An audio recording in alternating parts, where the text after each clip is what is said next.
ئێرە چیتر شوێنێک نییە شیاو بێت بۆ پشودانی هاوڵاتیان. ئەمە پارکی گشتی سێ سادقا 12 ساڵ پێشتر وا بنیادنرا کە خاوەنی ئامێزێکی سەوز بێ بۆ گرتنەخۆی هاوڵاتیانی قەزاکە.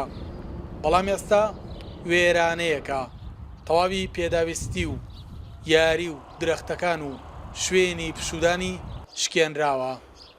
گەنجان نیگەرانن لەوەی پارکەکەیان بەم شێوازە پشتگوێ خراوە. ئەوان دەڵێن ئێستا بۆ بەسەربردننی ساتێکی خۆش ڕوو لە دەرەوەی قەزاکە دەکەن.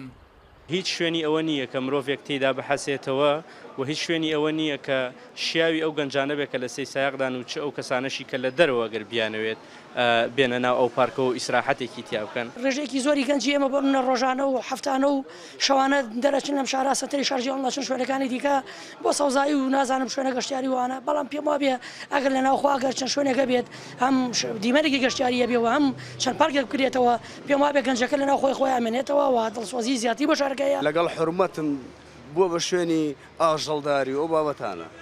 ئەمە ژۆکارە بۆی گەنج نازانێت چی بکە، یعنی ئەوەتە ببینە بۆ خۆ بە چاوی خۆت ئەم هەموو گەنجە هەیە نازانێت چی بکە بۆی کە دابنیشی و ساحەتێ بکە.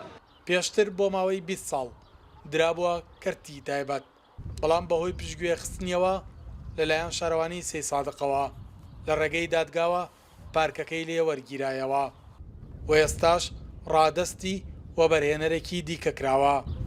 دووبارە دامانەتەوە بە جەریدە و ئیعلانمان بۆ کردو خۆشبەختانە دراوە بە شخصێک و ئێستا حالیان لە ئێستادا خەریکی کڕی یاریەکانە بۆ پارکەکە. ئەم پارکە لە ڕۆژەڵاتی قەزای سێ سادق لەسەر ڕووبەری 25 دۆنەمزەوی لە ساڵی 2010 بنیادنرا. بڕیار بوو شارێکی یاری جوان بێت بۆ مناڵان و پارکێکی پڕ لە سەوزایی بێت بۆ حەوانەوەی هاوڵاتیان. بەڵام ئێستا پارچە زەویەکی پشتگوێخراوی وێرانەیە بۆ دووبارە بنیادنانەوەی دراوەتە کەرتی تایبەت بۆ ماوەی 4 ساڵ تاوەکو بکرێت بەو پارکەی کە گەنجانی شارەکە دەیخوازن. سەلاح جەمیل، کورسات نیوز، قەزای سێ سادق.